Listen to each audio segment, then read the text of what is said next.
అయితే వారు మొత్తం విలీనం చేసుకోవాలి.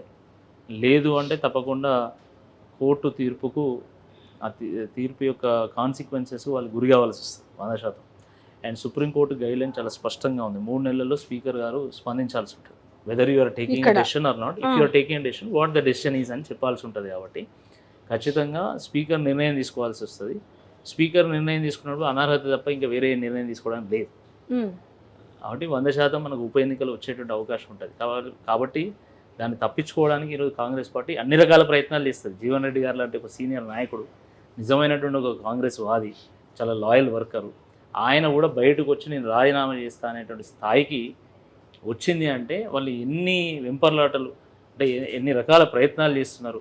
అన్ని దిగజారిపోయి ఒక ముఖ్యమంత్రి స్థాయి నుండి దిగజారిపోయి రోడ్ల మీద పడి ఈరోజు మరి రేవంత్ రెడ్డి గారు వారు జాయినింగ్ చేసుకుంటున్నారంటే ఎంత దుర్మార్గంగా